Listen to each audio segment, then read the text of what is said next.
What brings you hope? This is a question that I end every BTB podcast with each week.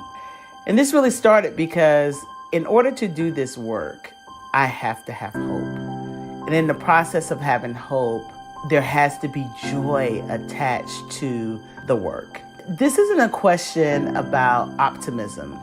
This is a question about anticipation. It's not one of false hope, but expectant hope, intertwined with our faith in Jesus. You see, hope means we look to the future with waiting and anticipation for God to move. The Hebrew word kavah carries the meaning of to wait or to hope. It conveys the idea of looking forward with eager expectation and anticipation.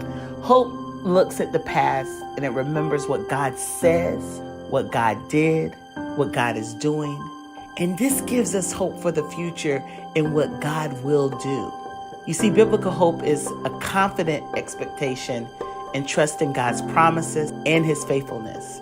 It goes beyond mere optimism or wishful thinking. That really won't get us anywhere. You see, hope is grounded in the character of God and the certainty that he will fulfill his promises. That is where my hope lies. Hope provides us with strength and assurance in challenging times like we're in now. It reminds us that God is in control despite what we see, what we hear, and sometimes even what we know. Even when the circumstances seem difficult or uncertain, it offers comfort, peace, and a sense of purpose, knowing that God's plans are ultimately for our good. This hope instills perseverance, allowing us to press on with confidence, knowing that God is faithful and his purposes will prevail, even if it doesn't look like it in that moment.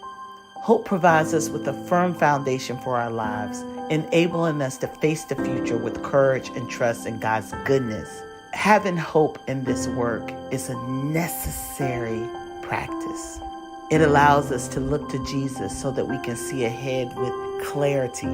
We choose hope despite the circumstances. And as scripture says in Psalm 135, I wait for the Lord. My soul waits. In his word, I have hope. And this is one of my favorites. Psalm 39:7. And now, O Lord, for what do I wait? My hope is in you. And that is where my hope lies.